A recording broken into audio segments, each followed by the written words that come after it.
do profeta Oséias. Livro do profeta Oséias, capítulo de número 6. Livro de Oséias, capítulo de número 6. E o versículo de número 3, que é bem conhecido dos irmãos, esse texto bíblico. Oséias, capítulo 6, e o versículo de número 3. Aleluia! Louvado seja o nome do Senhor Jesus Cristo, que vive e reina para todo sempre. Oséias, capítulo 6, irmão. Está no Velho Testamento, tá, irmãos? Entre Gênesis e Apocalipse. Não se preocupe. Na harpa não está, irmão. Está na Bíblia. Oséias capítulo 6, é depois de Daniel, irmãos. Profeta menor. Capítulo 6. Amém?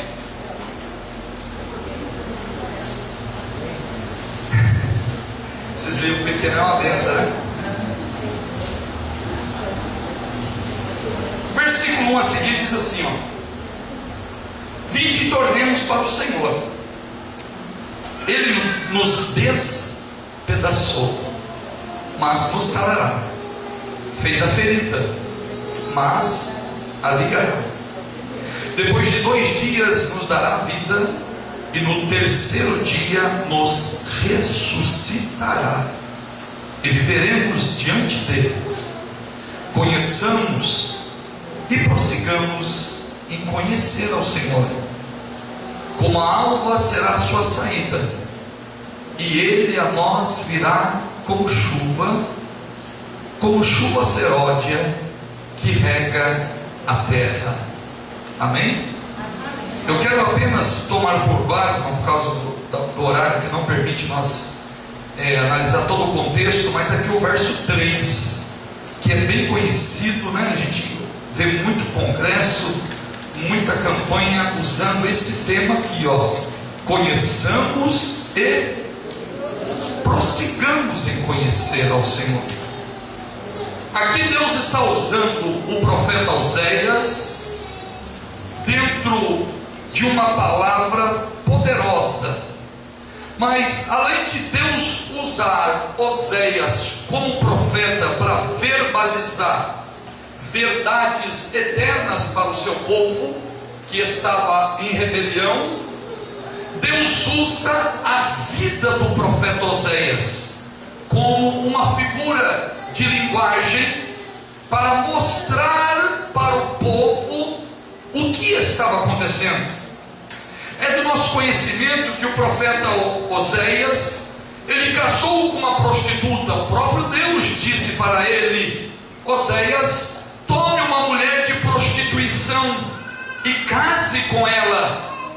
E a Bíblia diz que Oséias assim fez. Oséias casou com aquela mulher de prostituição, aquela mulher que não tinha e que não poderia, segundo muitos eruditos, casar-se com um profeta, devido à sua situação deplorável e miserável. Mas a Bíblia diz que Oséias se casou, e ele teve 3 filhos com essa mulher. E esses 3 filhos de Oséias têm nomes proféticos que simbolizam algo que aconteceria e estaria acontecendo com o povo de Judá e em Jerusalém. Aí a Bíblia diz que um belo dia a mulher de Oséias, ela volta a se prostituir, abandona Oséias, foge para a sua vida antiga, e Deus torna a pegar o profeta Oséias e disse para ele: vai lá e pega de novo a tua mulher e ama ela. E Oséias foi lá no meio da prostituição, no meio daquela situação deplorável. Oséias foi, pegou a sua mulher e trouxe de volta para casa e a amou. Era Deus falando para o seu povo, utilizando a vida do dizendo: assim é o meu povo me abandona, o meu povo me trai, o meu povo está espiritualmente se prostituindo com a idolatria, com os outros ídolos, com os prazeres momentâneos e fictícios. E o meu povo me abandonou, mas eu, como Oséias que sou, fui lá e amei o meu povo e os trouxe de volta na minha presença. Mas aí o profeta, ele usado por Deus, ele diz que Deus é o Deus que despedaçou. Esse despedaçou, esse feriu. Ele estava falando numa linguagem figurada para dizer acerca dos cativeiros que houve, o cativeiro babilônico e o cativeiro assírio, como já falamos aqui, quando nós mensuramos o profeta Daniel, que foi tudo dentro desse contexto, a qual o povo estava diante do Senhor. Então o profeta estava sendo usado por Deus para dizer para o seu povo: vamos conhecer o Senhor. Mas nós não vamos tão somente conhecer, mas nós vamos prosseguir em conhecer o Senhor. Irmãos, não existe um homem sequer na terra que pode dizer: eu conheço o Senhor na sua totalidade. Ele é um mentiroso. Nem Moisés, o homem a qual Deus falava face a face, Deus não se revelou na sua totalidade a Moisés. Mas a Bíblia diz que Deus se fez carne, e a totalidade da revelação divina desceu sobre a terra. E Paulo em Filipenses 2 diz que ele, se humilhando, se esvaziando de toda a sua glória, ele se fez semelhante a nós. E João capítulo 1, quando ele fala da encarnação do Verbo, ele fala que nós vimos a sua glória, como a glória do unigênito do Pai, cheio de graça e de verdade. Era Deus se revelando, era Deus querendo que o homem passasse a conhecer ao Senhor. E como que nós venhamos conhecer ao Senhor? Nós vemos cada dia mais conhecendo através da oração, através da leitura sistemática da palavra, através de uma vida diária com Deus. Deus vai se revelando a nós. E o autor sacro diz que nós vamos indo de glória em glória, de glória em glória, até que venha a ser o dia perfeito. Paulo, dizendo aos Filipenses capítulo de número 1, ele diz que aquele a qual, irmãos, ele nos resgatou, ele nos aperfeiçoará até o dia de Jesus Cristo. O que é isso, aperfeiçoar? Aperfeiçoar é conhecer, é prosseguir em conhecer ao Senhor. Porque eu conheço um pouquinho hoje, mas eu tenho que conhecer o Senhor um pouquinho, amanhã um pouquinho mais, e depois da manhã eu tenho que conhecer um pouquinho mais. A vida cristã, irmãos, ela tem que ser uma ascensão e não um declínio. Eu tenho que ser melhor do que ontem, e amanhã eu tenho que ser melhor do que hoje, porque nós estamos em Cristo e o nosso rumo é o céu de glória, o céu de perfeição, um céu que é santo, um céu ao qual Deus se revelará na totalidade para nós. Começamos e prossigamos em conhecer. Mas quando eu parei para analisar esse texto, irmãos, de conhecer ao Senhor e de passar a conhecer, de conhecer-se cada vez mais, eu me deparei com alguns textos da Bíblia, e eu fui aos dicionários para entender um pouco mais a Bíblia. O texto original em Gênesis capítulo 4, a Bíblia diz assim, e Adão conheceu Eva e deu à luz a Caim. Conheceu Eva? Espera aí, ele não conheceu Eva antes? Ele conhecia Eva antes. Por que é que está escrito que Adão conheceu Eva e deu à luz a Caim? E a Bíblia diz um pouquinho mais além: e Abraão conheceu Sarai. E Isaac conheceu Rebeca. E Jacó conheceu Raquel. Qual é o termo que ele está usando? Qual é o termo que os escritores do Antigo Testamento estavam querendo dizer quando ele estava dizendo que Adão conheceu Eva, Abraão conheceu Sara, e os patriarcas e os homens de Deus conheceram as suas esposas? Na realidade, esse termo conhecer, irmãos, que está no original do hebraico, que é escrito no Antigo Testamento, é iada. Mas no grego, que a Septuaginta traduziu todos os 39 livros do Antigo Testamento, significa que significa conhecer profundamente. Ou seja, esse texto nos fala, esses versículos nos falam de que quando Deus nos convida para o conhecer, e é similar quando Adão conheceu Eva, quando Abraão conheceu Sara.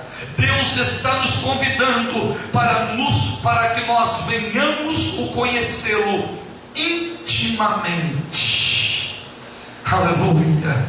E o que é intimamente? É dentro de um relacionamento. Ainda ontem falamos um pouquinho aqui, no encontro de casais, sobre o ápice da vida do relacionamento, da vida do cônjuge. E Deus trata no Antigo Testamento o seu povo como uma esposa, como uma noiva. E a Bíblia trata, e a Bíblia nos chama a atenção de chamar Jesus de noivo, e a igreja de noiva. E o noivo com a noiva tem que ter relacionamento. O noivo com a noiva tem que ter intimidade. O esposo com a esposa tem que ter intimidade. Mas que intimidade? Eles têm que se conhecer profundamente. É aquilo que Paulo disse em capítulo 6 de 1 Coríntios. Ele diz assim, ele está falando do nosso corpo, que é templo do Espírito Santo. Ele diz, ele bate contra a prostituição. Ele diz assim: aquele que se deita com uma meretriz, com uma prostituta, um só se faz com ela. É isso que Paulo está falando. Aí no verso 19 ele diz assim, não sabeis vós que sois templo de Deus, e que o Espírito de Deus habita em vós? Não sois de vós mesmos, fostes comprado por um bom preço. Paulo está falando que aquele que se une com uma prostituta está pecando contra o Senhor, porque um só se faz com ela. Aí Paulo diz assim: aquele que se une com o Senhor, um só se faz com ele. Paulo está traçando um paralelo, irmãos, de uma intimidade que um homem tem com uma mulher semelhante nós tenhamos que ter com o Senhor. Esse conhecer que o profeta está dizendo e que a Bíblia está dizendo, é Deus nos chamando para uma intimidade, num relacionamento profundo com Ele. Assim como o marido tem com a sua esposa, assim como a esposa tem com o seu marido, Deus nos chama para esse relacionamento de intimidade com o Senhor. Então Ele vem e nos chama a atenção: conheçamos e prossigamos em conhecer. Se eu conheço um pouco hoje, eu tenho que conhecer melhor amanhã. Por quê? Eu citei até ontem o casalzinho que está namorando, eles se conhecem, troca de olhares, Os crentes na igreja, minha esposa eu conheci no congresso do círculo de oração, não foi no show gospel.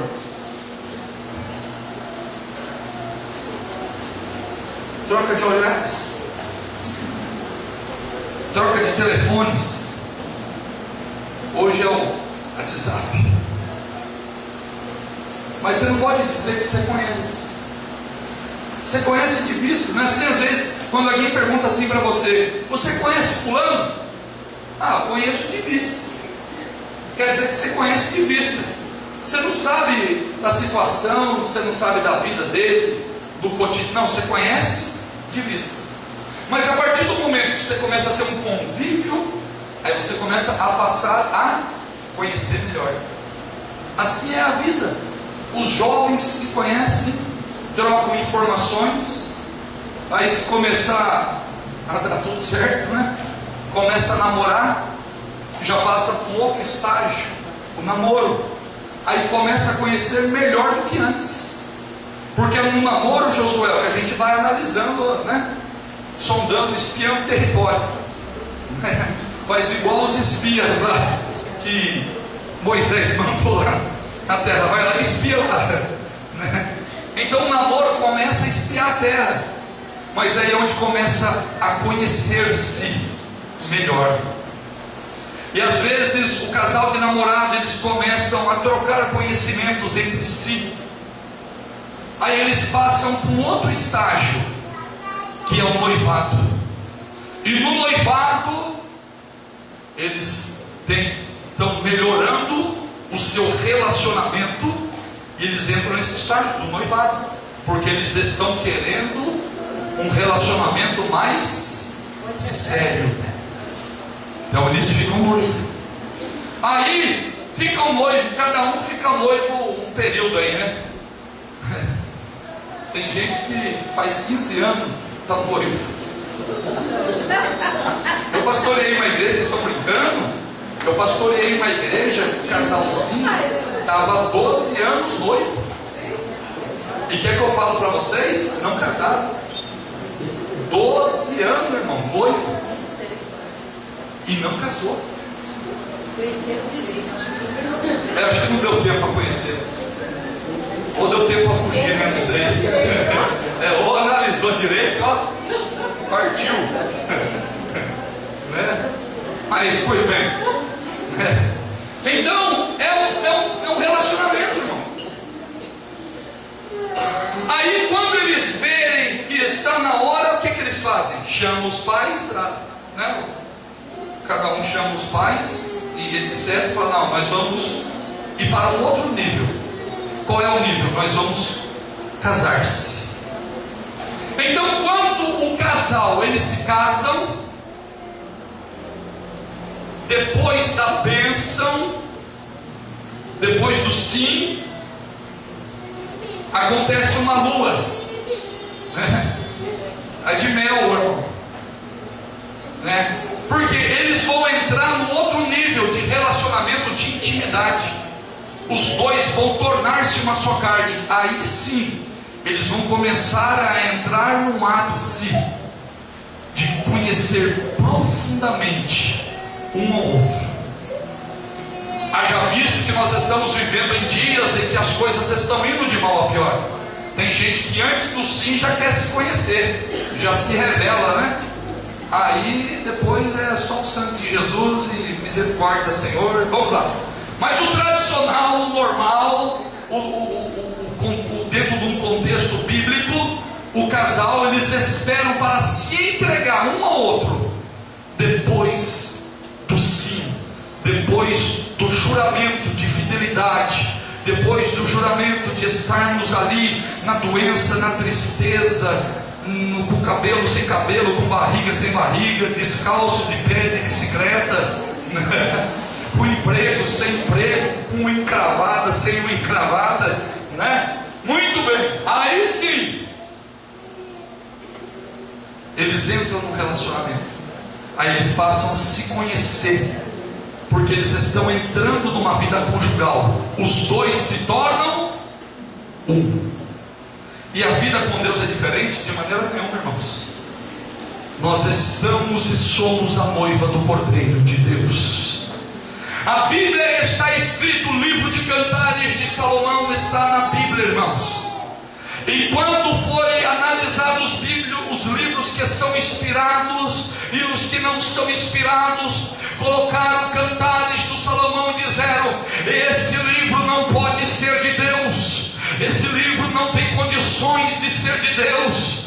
Olha a frase em que esse homem está falando com essa mulher, olha a situação, ele está dizendo que está vendo ela nu, e ele assim vice-versa. Eles trocam carícias, eles trocam falas, eles trocam expressões expressões de carinho. E se você ler os 8 capítulos de Cantares de Salomão, você vai ver que Salomão, em toda a sua sabedoria, ainda na sua eternidade, ele está expressando o ápice do seu amor para a sunamita. E aquele amor ele extravasa, e ele escreve, ele abre o coração, porque ele tem um conhecimento daquela mulher, e ela diz que ela também tem um conhecimento do seu amado, e ela chega a dizer: eu sou do meu amado, e o meu amado é meu.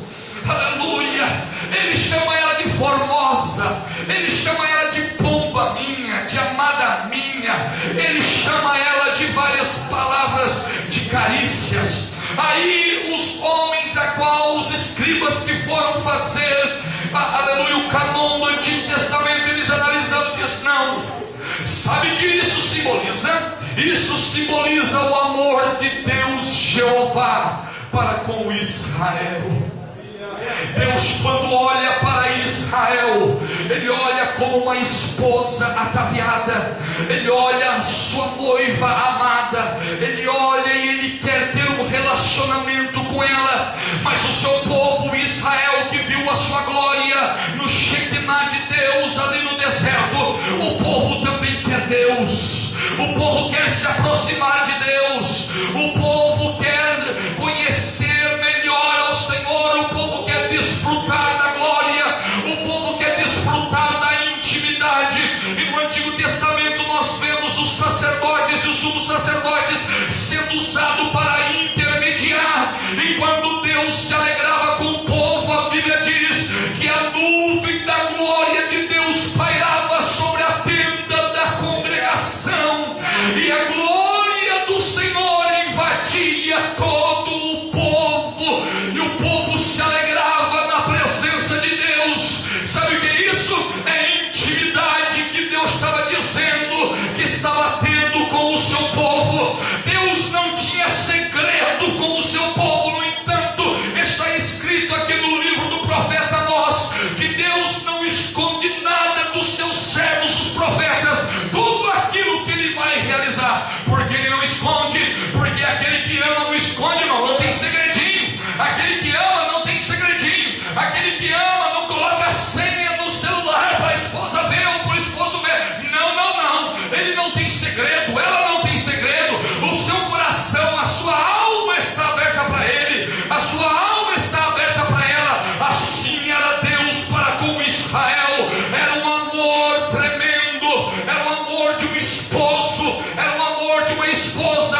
E quando nós lemos em Cantares de Salomão, é a expressão do amor de Deus para com o seu povo. Todas as vezes que tem as festas em Israel, até nos dias de hoje, eles leem 2 livros especificamente. O primeiro livro é o livro de Ruth, o segundo livro é o livro de Cantares de Salomão.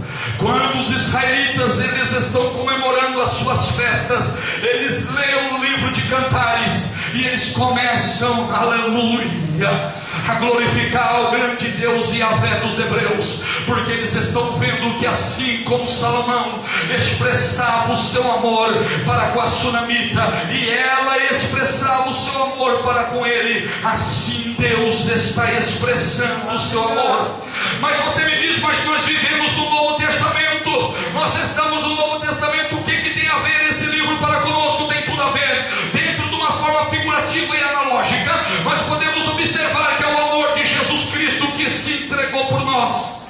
Ele nos amou de tal maneira, e em João ele diz que ele nos amou primeiro. Nós éramos indignos do seu amor, mas a Bíblia diz que o amor de Deus foi derramado através da pessoa de Jesus Cristo. E quando nós abrimos as páginas do Novo Testamento, nós vemos Jesus Cristo querendo ter e reatar esse relacionamento. O pecado quebrou o relacionamento. Isaías 59:2. Os vossos pecados fazem separação, os pecados traz distância, o pecado afastou o homem de Deus, mas veio Jesus Cristo para nos unir ao Pai. e reatar essa aliança, Augusta.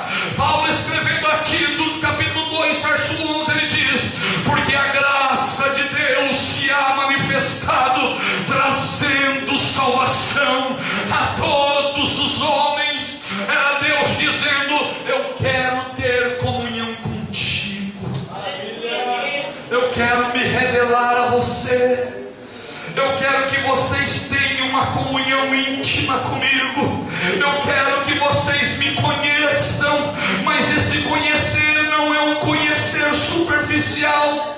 Sabe por que é um conhecer superficial, irmãos? É aquilo que está escrito no Evangelho: no dia do juízo, alguém vai dizer: Senhor, em teu nome eu expulsei demônios, Senhor, em teu nome eu fiz sinais, prodígios e maravilhas, em teu nome eu fiz isso, em teu nome eu fiz aquilo, em teu nome eu fiz tudo aquilo outro. E o Senhor vai dizer: apartai-vos de mim para o fogo eterno, porque eu não vos conheço. Que conhecer é esse?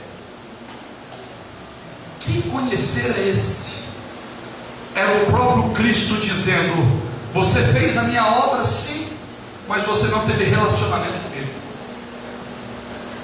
Paulo diz que alguns irmãos farão a obra, alguns por dinheiro, outros por vanglória, outros por interesse. Pedro diz, 2 Pedro, ele exorta o povo, e essa profecia de Pedro se encaixa bem nos dias que estamos vivendo, que muitos até mesmo vão profanar o santo nome do Senhor, deturpando a santa palavra. Paulo diz a Timóteo que nos últimos dias os homens não vão suportar a sã palavra, a sã escritura. Os homens vão ter comichão no ouvido e flutuarão doutores para si. Ou seja, são pessoas que pregam, são pessoas que cantam, são pessoas que frequentam os templos, são pessoas que têm credenciais, são pessoas que usam ternos e gravatas, são pessoas que têm os seus cabelos longos, usam suas saias, têm os seus cargos eclesiásticos, têm os seus cargos na igreja, mas não conhece o Senhor, não conhece o Senhor. E como eu sei que não conhece? Porque quem conhece o Senhor verdadeiramente, quem já desfrutou de ter íntima comunhão com Ele, não sai, não larga de jeito nenhum. Aleluia, aleluia. Mas até cantamos aquele hino, né? Quem uma vez adentrou nos santos dos santos, em outro lugar, não quer estar. Sabe por quê?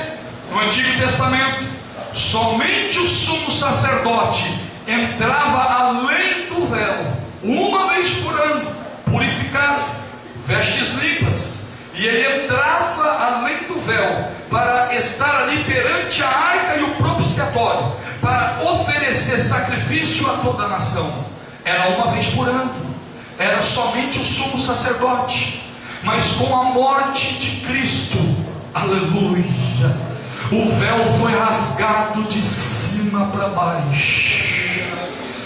Deus Pai estava dizendo: não precisa ser uma vez por ano, não precisa esperar o sumo sacerdote, não precisa esperar o pregador 5 estrelas, não precisa esperar o congresso das irmãs, não precisa esperar o congresso dos jovens, não precisa esperar a regional, não precisa esperar a setorial, não precisa esperar vir pregador, não, porque você tem o livre acesso pelos méritos do sangue do Cordeiro de Deus, que tira o pecado do mundo. Aleluia, aleluia, aleluia, irmãos.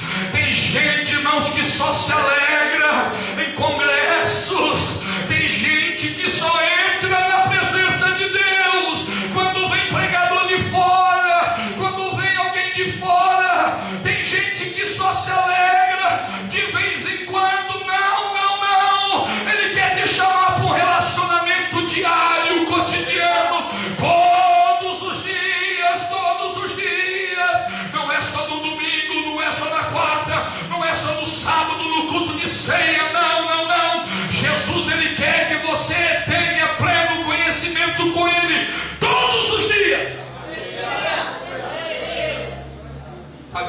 carro, aleluia, está em contato com o Salvador. Guarde um contato com o teu Salvador. Você está em contato, aleluia, você está com a fiação ligada. E quando você está com a fiação ligada, de repente o Espírito Santo ele vem e ele visita você, e você sente aquela graça que te envolve. Você que é batizado em línguas estranhas, você que é batizado com o Espírito Santo, você dirigindo o carro, você não consegue se conter, as línguas estranhas saem da sua boca. Aí quem está do lado de fora olhando diz: esse camarada está doido, esse camarada, olha, está dirigindo o carro, está falando um negócio lá que eu não estou entendendo nada, rapaz. Aleluia, aleluia. Ele não pode entender nada, mas Deus está dizendo: eu estou entendendo tudo, eu estou entendendo. Olha, a fiação está conectada aqui, ó. Está conectado aqui, ó. Olha a fiação, olha a fiação. Está guardando o contato.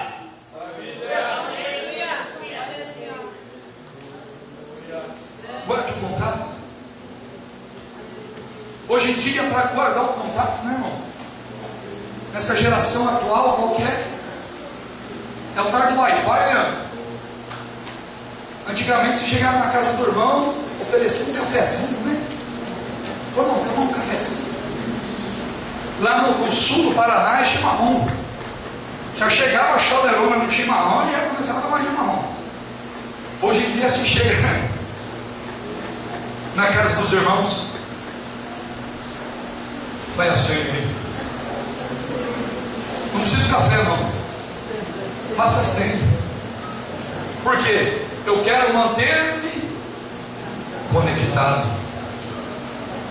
Eu quero manter os contatos, porque alguém pode mandar o recado para mim, e se eu não tiver conectado, a mensagem vai vir e eu não vou ver.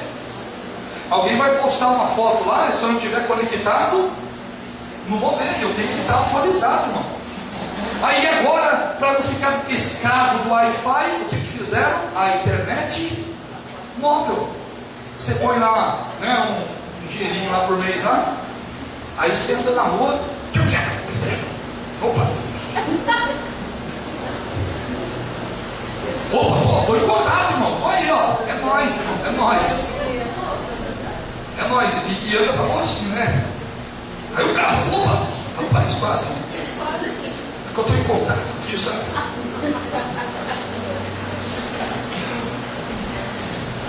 Os homens ficam escravos. Aí de repente, você vai entrar em contato, de repente o celular diz assim, ó, precisa de uma atualização. Não é assim às vezes, né? Com alguns seres, né? Precisa atualizar, para abrir essa foto precisa atualizar. Para abrir esse áudio, olha rapaz, está muito cheio. Você vai, ó, e a mensagenzinha vem na hora, né, irmão? Está cheio. Aí você começa a procurar fotos indesejáveis ou, né, áudios que não interessam, começa a fazer uma limpeza ali, deletar. Deleta essa foto, deleta esse outro, deleta esse áudio, deleta esse hino, deleta essa música, e vai deletando. Por quê? Para criar espaço. Você criando espaço, você consegue atualizar seu celular para você manter-se conectado. Tem gente, irmão, que não atualiza faz tempo, porque está cheio. O HDzinho dele lá, a memória dele está cheia, irmão. Está cheio de fotos indesejáveis, imagens que não procedem. Muitas das vezes raiz de amargura no coração, que está lá ocupando espaço ali, ó, faz tempo. Aí ele quer atualizar, ele quer renovar. Num culto abençoado, ele até tenta, mas de repente vem aquela raiz de amargura, dizendo: você está cheio, não tem como.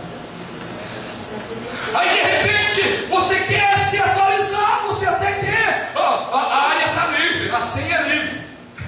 Já viu senha livre, né? Chega no lugar e não precisa nem te dar senha, né? Senha livre. Você entra e já, seu celular já começa a pintar porque é livre. Então às vezes a glória de Deus paira. Aí Deus começa a querer atualizar os crentes, irmão. Renovar, atualizar é renovar os crentes. Mas aí tem alguns áudios que está atrapalhando. Você está entendendo? Tem aquela palavra às vezes que está incomodando, aquela fala está incomodando, e está dizendo assim, ó, deleta, eu quero te renovar, deleta, eu quero me revelar a você, deleta essa imagem, deleta essas coisas antigas, deleta essas coisas que não trazem crescimento, deleta essas coisas que não trazem progressão para você, deleta essas conversas fiadas, irmão. Infelizmente, se você pegar o celular de alguns crentes, irmão, dá até vergonha, é fofoca daqui, fofoca dali, fofoca de lá, é gente que produzir o reino, ele está degredindo o reino, mas a memória está ficando cheia. Aí Deus está dizendo aqui nessa noite, eu quero que você tenha um pleno conhecimento, igual você teve um dia. Você um dia adentrou na minha presença, você um dia sentiu a minha glória, você um dia sentiu o meu renovo, você um dia se vestiu da minha presença, mas aí você não se atualizou, e o seu HDzinho está cheio, e às vezes a minha presença vem e quer te renovar, mas existem essas coisas que tem que ser deletadas. Irmãos, tem gente que não tem um coração perdoador, tem gente que guarda a raiz de amargura, a raiz de rancor, há 30, 40 anos, não perdoa fulano, não perdoa ciclano, não perdoa beltrano. Meu querido, se Cristo te perdoou lá na cruz do Calvário, se Cristo te amou primeiro, libere o perdão, que Ele quer renovar a sua vida.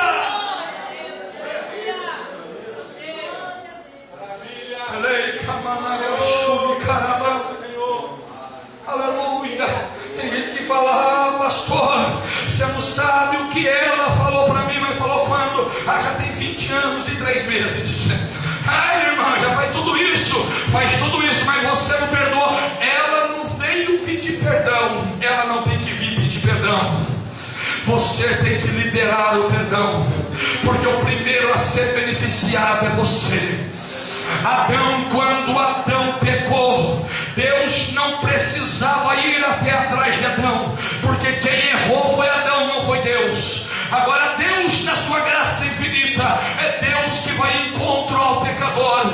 Irmãos, é Deus que vem ao nosso encontro, não é nós que vamos ao encontro de Deus, porque o homem, a sua natureza pecaminosa, ele não quer Deus. O homem, na sua natureza, não quer Deus. Por que você acha que temos e vivemos no ministério do Espírito Santo? É Ele que nos convence do pecado, da justiça e do juízo. Nessa noite, aleluia, a senha está liberada. Será que Ele pode te atualizar? Será que você pode deletar algumas coisas que estão atrapalhando a sua vida cristã? Será que você pode liberar coisas que estão como... sabe o que Deus me mostra, irmão? Enquanto eu estou pregando aqui, Luiz, Deus me mostra como se fosse uma teia de aranha, assim, sabe? Sabe aquelas casas antigas que você vai e não tem forro, aquela montoeira de teias de aranha, faz muitos anos que ninguém entra ali. Deus me mostra claramente teias de aranha, assim, ó, pessoas dentro do seu tabernáculo interior, porque nós somos um tabernáculo. Dentro do seu tabernáculo tem teias de aranha, muitas das vezes, aleluia, Deus quer limpar, Deus quer tirar, Deus quer mudar a circunstância, mas você tranca o seu coração, e a palavra diz: quando ouvires a voz do Senhor teu Deus, não endureçais o vosso coração, como fizeste no dia da tentação. No deserto o povo endureceu o coração, e eles tiveram que perecer no deserto, porque Deus falava, Deus se manifestava, a glória de Deus pairava, mas eles endureceram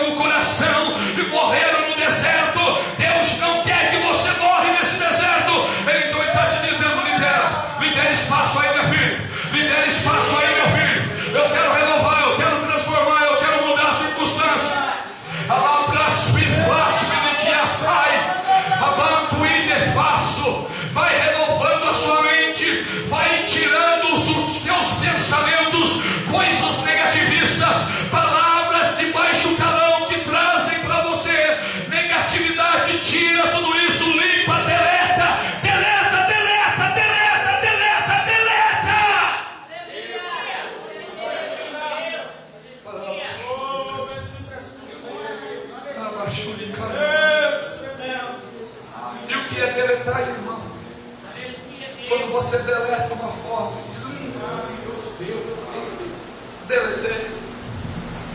Mas aquela foto, Josué, é tão importante. Sem querer eu deletei. Foi embora, e agora?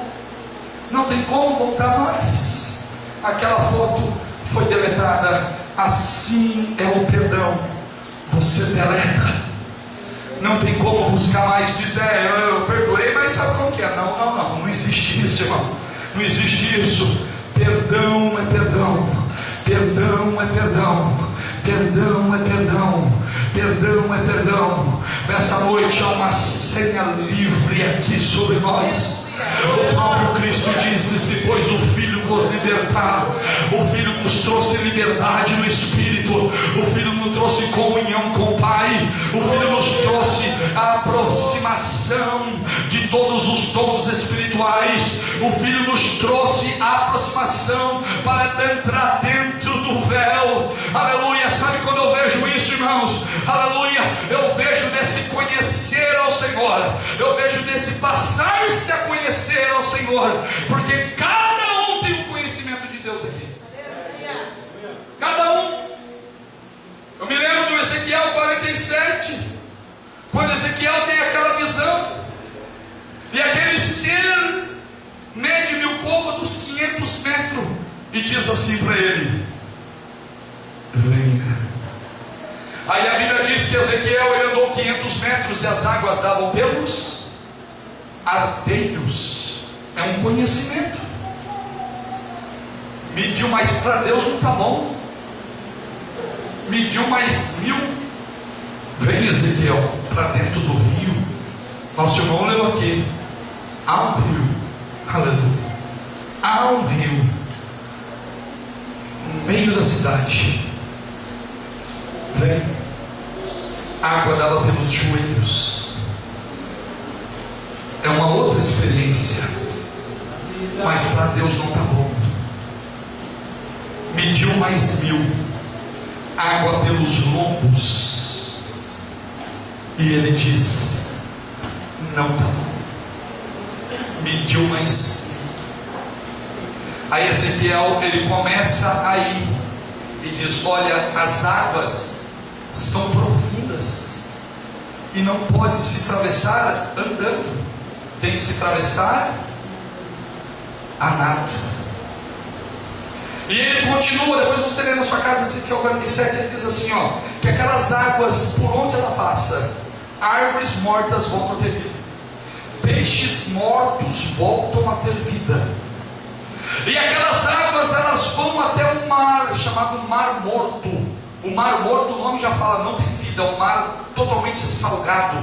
Mas a Bíblia diz que quando aquelas águas chegam ao Mar Morto, o Mar Morto deixa de ser morto e passa a ter vida.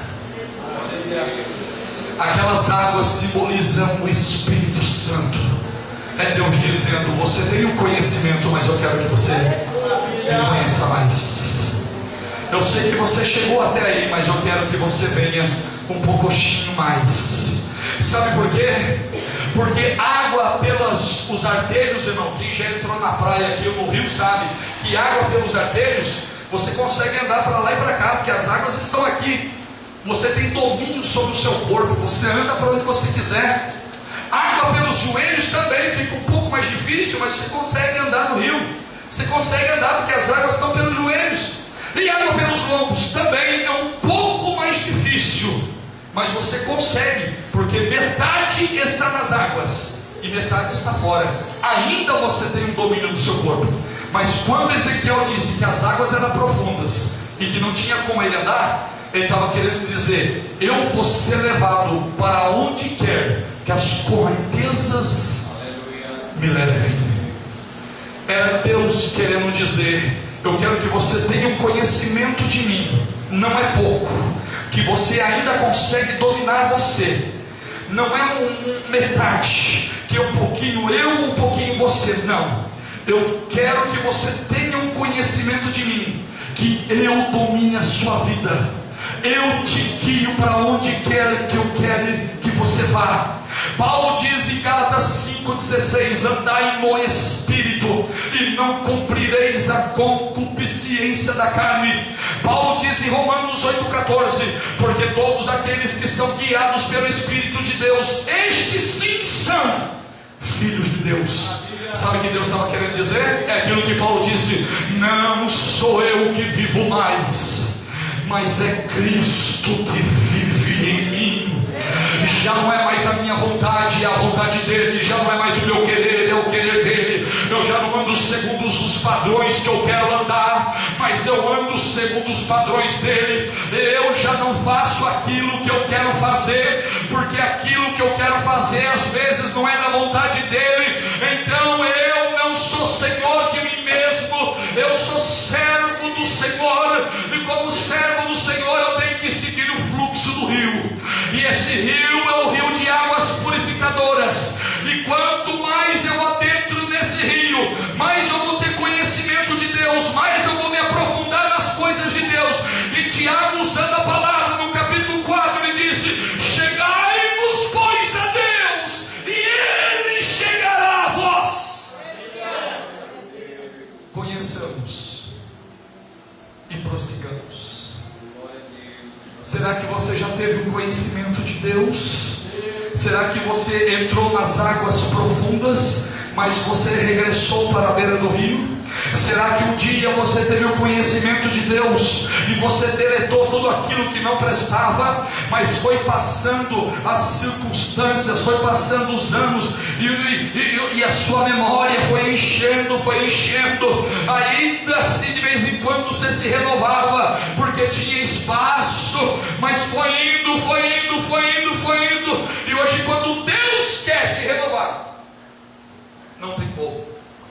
Renova da esquerda, renova da direita, renova da frente, renova de trás. Igual. Aí diz: rapaz, você viu que benção? Que benção? O que foi? O culto? Não, mas não senti nada. Você fala: memória cheia. Não atualizou. O Lamentações de Jeremias, ele diz: Senhor, renova os nossos dias como os antes. O Abacuque, capítulo 3, ele diz: Senhor, aviva a tua obra no meio dos anos, e no meio dos anos a notifica. Na tua ira, lembra-te da misericórdia. Sabe por que meio dos anos? Quem já fez viagem longa entende o que eu estou falando. No começo é só alegria, irmão. No começo tudo é festa, né? No começo, irmão, mas quando a viagem é longa, irmão, quando passa ali 300, 400, 500 quilômetros, o negócio vai ficando. Aí você vê que você tem aí mais 1000 quilômetros para frente. Alguns dá vontade de voltar, porque está no meio da viagem. Diz ao mesmo tanto que tem para ir, tem para voltar. Ou volta, aí fica no meio. Por isso que ele diz: renova no meio, porque o meio é perigoso. O meio é dúvida. O meio é cochear em dois pensamentos. Eutico estava no meio da janela. Eutico estava no meio. Ele olhava para fora e olhava para Paulo pregar. Olhava para fora e olhava para Paulo. Aí a Bíblia diz que ele dormiu, caiu, porque estava no meio. É um perigo o meio, irmãos. Oxalá fosse quente ou frio, porque os que estão no meio, os mornos, não é nem quente e não é nem frio. Está no meio, é morno. O que Jesus disse que vai fazer? Vomitar. Ficamos em pés. Vou finalizar com uma ilustração a vocês. Um dia um jovem teve uma visão, que ele estava em cima do muro. Aí do lado de cá do muro, o pastor dizia: jovem, desça daí, rapaz, vem para cá. Vem para a igreja, vem para cá. Ele olhou assim. Ele olhou do outro lado, estava Satanás, os prazeres do mundo, a vontade da carne, tudo ali, mas não falava nada para ele. Aí de repente ele olhava para cá de novo, o Espírito Santo dizia para ele: vem. Os irmãos vêm, todo mundo vem. A igreja vem, as irmãs vêm, a mocidade vem. Ele olhava assim, todo mundo da igreja, Jesus chamando: vem. os desejos perenes, ninguém chamava ele. E do lado de Jesus, todo mundo chamando ele. Aí ele virou para o diabo e disse: ô Satanás, seguinte, rapaz, eu estou aqui em cima do muro, e desse lado aqui, ó, Jesus, o Espírito Santo, os irmãos da igreja, a mocidade, está todo mundo me chamando para mim com eles. Agora eu estou aqui em cima e estou vendo que você nem liga para mim. Por que é que eles estão me chamando e você nem liga para mim? Ah, sabe por que eu não estou chamando você? Porque o muro é meu. Entendeu? O muro é dele. Então quem está em cima do muro já está com ele. Então ele te chama nessa noite: sai de cima do muro e adentra-se na presença de Deus. Sai das águas rasas e a partir de hoje passe a conhecer melhor ao Senhor. Amém? Se você quiser uma palavra de oração, se você quiser que nós oremos por você, saia do seu lugar, nós vamos estar orando em nome de Jesus Cristo. Temos 2 minutos, nós vamos estar orando. Senhor Deus e Pai, Deus de graça, Deus de poder, Deus de misericórdia, Senhor, nós estamos aqui nessa noite oportuna, Senhor. A tua palavra que o Senhor introduziu no meu coração nessa tarde foi essa: de que nós venhamos conhecer e passar a conhecer melhor ao Senhor. Santo de Israel, eu não conheço o coração de cada um que aqui está, mas o Senhor conhece o coração do homem, da mulher, do jovem, do adolescente, da irmã e do irmão, Senhor. Nesse exato momento eu quero pedir a Ti que o Teu Espírito Santo venha trazer um despertamento, meu Pai, para que seja esvaziado tudo aquilo que não provém de Ti, que está atrapalhando o Senhor trazer um novo conhecimento, uma nova revelação da sua pessoa, para que essa pessoa venha se aprofundar nas maravilhas que há em Ti, Senhor. Em nome de Jesus Cristo eu peço a Ti, Espírito Santo, vem dos 4 cantos sobre esse santuário, meu Pai.